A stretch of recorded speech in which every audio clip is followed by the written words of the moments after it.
Yena shama akan jirtu hordoftotaaf kabajamtoota OTS Sirsa channel onumti keessa hunda keessanii ana nagaa kiyya waaqeena galatu egaan kun guyyaa irraa kan immoo barnoota addatee kan isin fayyadaa isin gargaara jedheeti yaade waan ajaa'ibaa tokko isiniif qabadee dhufeetiin jira hanga xumuraatiin waliin ta'uun daawwadhaan isiniin jedha egaan barnoota kana guyyaa irraa kan akkan isiniif qabadee dhufu kan na godhe obboleettii keenya durbaan tokko fagoo irraatii bilbiltee akkaataa itti maappii fayyadamnu osoo nutti agarsiistee baay'ee gaariidha namoota baay'ees in fayyada biyyoota gurguddataniitti namni karaa naman gaafatu bilbiluma isaatiin lafa barbaade deemee lafa barbaade ga'a kanaafi nuunis osoo wanta kana beeknee otoo itti fayyadamnee baay'ee tokko gaariidha wanti kun maal sitti fakkaata waan isheen jetteefi sirriima ennaan ilaaleeti jiru namoonni baay'een wanta kanatti fayyadamuutii ni qabu sababni isaa waan isin fayyaduuf jechuudha daawwattootiyya egaan biyyoota gurguddate keessatti namni bilbiluma isaatiin fayyadameeti bakka tokko gara bakka tokkootii deemuu ni danda'a akkasumas illee immoo reestooraantii garaagaraa fi akkasumas kaaffee garaagaraa ennaa dhaquutii barbaadu bilbila isaarraa naannaa sana keessa yookiin immoo fageenya akkamiirraa akka reestooraantiin garaagaraa jiranii akkasumas gas stationin garaagaraa eessarra akka jiru fageenya isaa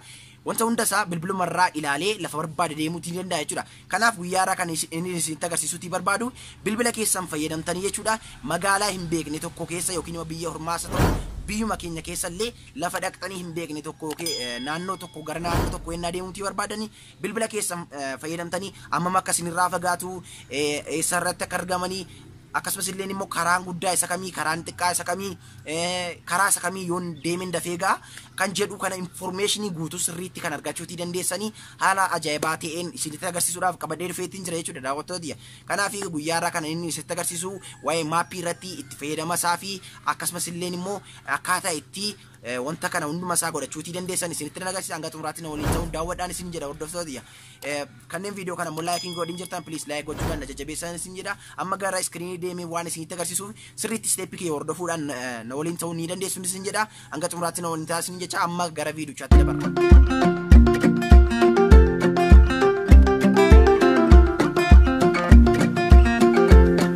Egaan kun daawwattoota kunoo walitti deebineeti jira. Egaan appilikeeshinii iddoo kanarratti argaa jirtan Maps kan jedhu kana bilbila nama hundumaarrayyuu ni jira jechuudha. Bilbila namarraa dhibeetii tokko hin qabu. Kanaaf isin wanti isin godhachuutii qabdanii abdeetii qofaanii godhattu jechuudha. Kanaaf abdeetii duwwaa godhattu jechuudha. Gara Play Store keessanii dhuftanii kunoo Maps jettanii bifa kanaatiin ni barreessitu jechuudha. Kunoo Maps jettanii naas hin barreessitan appilikeeshinoota hedduu gadi isiniif tarreessa. Garuu kan bilbilaa wajjin dhufu kunoo isa kana isa oriijinaalli isaa isa kanadha waan ta'eef isin isa kana abdeet godhadhaan isiniin jedha daawwattoota. Kanaaf abdeet gootanii ennaa keessa seentanii haalli inni itti isiniif banuu akka kanatti jechuudha. Kunoo jalqabaaf akka ennaa isiniif banuu akka kanatti isiniif banuu dhiisuu ni danda'a. Amma sarchi godhee wantoota garaagaraa ilaalaa waan oolee fi akka kanatti naaf fide jechuudha daawwankoo daawwattootiyya. Jalqaba gaafa bantanii keessa seentanii kan inni isiniif fidu jechuudha daawwattootiyya akka kanattidha jechuudha.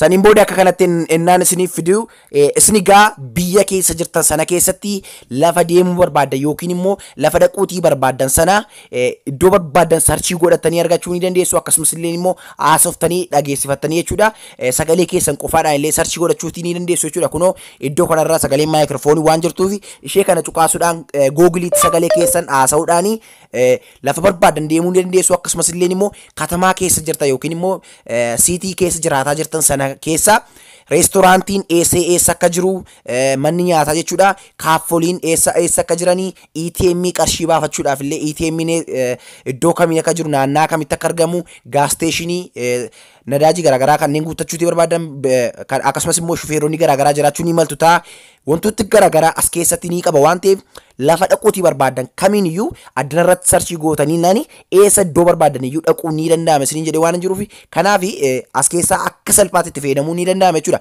Kunoo amma as keessaatii waan barbaadanii sarchii godhattanii argachuu ni dandeessu jechuudha. Inni kan biraan egaa waa'ee sarchii isaatii jechuudha. Kunoo gubbaa kanarratti try to restaurant kan jedhu ni jira jechuudha iddoo kanarratti. Kanaaf isin wanti isin godhachuutii qabdanii kunoo kanarra cuqaasuudhaanii iddoo barbaadan biyya barbaadan sarchii godhachuutii ni dandeessu. Fakkeenyaaf magaalaa Addis Ababaa yoon sarchii godhee argachuutii barbaade magaalaa Finfinnee keessa beekee hin deemu yoon ta'e kunoo Addis Ababaa jedhee bifa kanaatiin wantoota garaagaraa gannaaf tarreessa jechuudha. Kana amma fakkeenyaaf Addis Ababaa Boolee eerpoortii yoon deemuutii barbaade iddoo biyya amman jirurraa ka'ee jechuudha. Eerpoortii dhaquuti yoo barbaade kunoo Addis Ababaa Boolee Eerpoort kan jedhu ni jira waan ta'eef kunoo barreeffama kanarraa al tokkorraa cuqaasuu qofaadha jechuudha. Kanaaf sarchii godhee innaan bifa kanaatiin cuqaasu isinii fi akka kanatti isinii baasuutiin isuu ni mala waan ta'eef isin akka kanatti ishee kanarra cuqaasu jechuudha daawwattooti. Sirriitti isteeppii kiyya hordofuun dagatina kunoo ishee kanarra jechuudha. Kunoo mallattoo kanarra innaa isin cuqaastanii kan keessan akka kana ta'eetu jechuudha kan inni isiniif dhufu. Kanaaf akka kana ta'ee waan isiniif dhufuu fi dirqama wanti isin gochuuti qabdan kunoo ishee kanarra cuqaasuudhaani saatalaayit view godhachuuti qabdu jechuudha. Kunoo saatalaayitii kanarra al tokkootiif cuqaastu saniin booda noormaalii godhee bifa qulqullinaa fi bifa bareedaa ta'eetiin manneen naannaa isin keessa jirtanii biyyi sun maal akka inni fakkaatu eessa caakoliin garaagaraa eessa akka jiranii makiinaan tiraafikiin eessatti akka baay'atu wantoota hunda isaa addanarraa ilaaluutiin ni dandeessu. Kunoo amma sadarkaa manaatti addanaa gadi view gootanii asii gadi ilaaluutiin ni danda'ama jechuudha daawwattooti. Kanaaf baay'ee tokko salphaadha. Kunoo akkuma iddoo kanarratti argaa jirtanii Aqwaaraaj Mangadiin illee eessaan akka jiru daawwattooti. Karaa isa kamtuu salphaadha eessaan yoon ba'een dafee iddoon yaadegaa kan jedhullee salphaatti argachuutii ni dandeessu jechuudha. Amma magaalaan jiru Boolee kanarraa baay'ee fagoodha jechuudha. Garuu magaalaan jirurraa ka'ee jechuudha. Fageenya iddoo kamirrayyuu haa ta'u jechuudha. Nageessi jedhee yoon ajaje salphaatiin nan danda'a jechuudha. Kana gochuudhaaf kunoo poointii kana irra naaf kaa'eeti jira. Kuni akkuma iddoo gartanii Boolee jechuudha. Boolee kana dhaquutii yoon barbaade wanti gochuuti qabu iddoo kanarraa al tokkootiif nan cuqaasa jechuudha. Saniin booda kanarraa innaan al tokkootiif cuqaasu wanti naaf kennu kunoo iddoo kanarratti direction kan jettu jirti jechuudha. Isin calma jettanii kanarra naasin akka kanatti yoo inni jiraate isin al tokkootiif kana ni cuqaastu. Saniin booda direction kan jettu jirti. Isin wanti isin gootan directionii kana cuqaastu jechuudha. Saniin booda directionii kana naasin cuqaastanii iddoo kanarratti biyya amma keessa jirtan sana ni galchitu jechuudha. Fakkeenyaaf amma biyya Gimbii waan jiruufi nan galchate jechuudha. Amma Gimbii galcheetiin jira. Saniin booda directionii cuqaasee innaan jedhu bifa kanaatiin gara kanaan fidee saniin booda Gimbii jedhee innaan barreessu kunootti Gimbii al tokkootiif nan cuqaasa. Iddoo kanarratti naa hubadhaa jechuudha daawwattooti. Kunoo kun lookeeshinii kiyya jechuudha lafan jirudha. Kun immoo lafan ga'uutii barbaade jechuudha. Amma Gimbii irraa ka'ee Addis Ababaa deemuuti yoo barbaade Finfinnee jechuudha.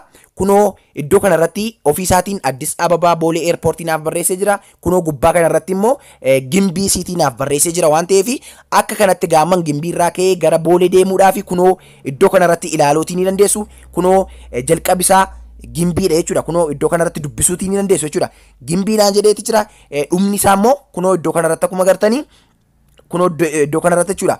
Kunoo poointii irra naaf kaa'eeti jira jechuudha. Kanaaf Boolee Eerpoortii bifa kanaatiin naaf kaa'ee jira. Kanaaf Boolee Eerpoortii kunoo iddoo kanarratti akkuma agartan eerpileenoonni garaagaraa illee akka isaan jiranii naaf agarsiisaati jira jechuudha. Aeropilaanonni garaagaraa amma saayitii kanaa Boolee keessa jiran kunoo kana fakkaatu kanatti isiniif baasa jechuudha daawwattooti. Kanaaf amma qaxxitaa Boolee deemuudhaaf wanti gochuuti qabu wanta hundumaa xumuradhee waan jiruufi wanti gochuuti qabu jechuudha.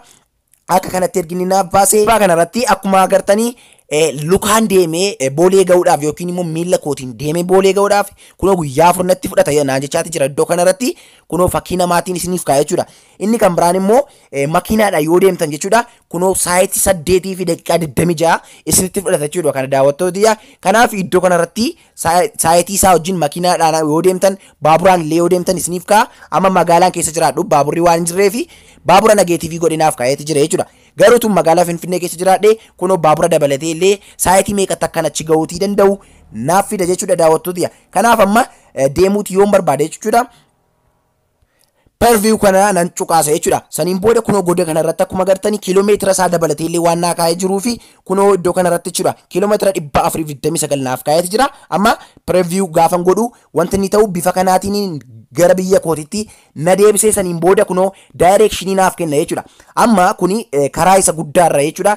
Karaa kana hordofeen jechuudha. Lafan barbaade deemuutii nan danda'a jechuudha. Kanaaf akka kanatti lafa barbaadanii iddoo barbaadan tokko deemuutii ni danda'ama jechuudha daawwattooti. Kunoo barumsa guyyaarraati akkasii waa xiqqoo ishee barattan illee abdii nan qaba jechuudha. Itti fayyadamni maappii kan buleettiin kiyya na gaafattee kan guyyaarraa kana fakkaata jechuudha daawwattooti. Kunoo gaa akka kanatti lafa barbaadanii gaasteeshinii iddoo barbaadanii bakka barbaadan guutaniiti argachuutii ni dandeessu jechuudha. Gara boodaarra yoo deebitanii akkuma jalqabarratti isinitti agarsiise reestooraantii garaagaraa kunoo gaasteeshinii kaaffee garaagaraa illee akka kanatti jechuudha. Magaalaa keessa jirtan sana keessa reestooraantiin meeqa akka jiru eessatti akka argattanii dhiyeenyatti fageenyatti isaanii isiniif baasa jechuudha. Akka kanatti kunoo akkuma argaa jirtanii kunoo akka kanatti jechuudha. Kanaaf egaa baay'ee tokko salphaadha jechuudha. Lafa deemuutii barbaadanii kunoo akka kanatti isiniif baasa. Isin wanti isin godhattanii kunoo reestooraantii barbaadanii irra cuqaastanii reestooraantii barbaadan sana bukkee ga'uu ni dandeessu jechuudha. Akka kanatti kanaaf egaa baay'ee tokko salphaadha itti fayyadamni maappii akka kanatti jechuudha. Egaan guyyaarraa kana isiniif qabadheetti dhufee saayitii muraasa booda immoo barumsa kan biraan deebinee gargaarattu nagaan naaf tura isinin jaalladha isinin kabajaa. Ciao.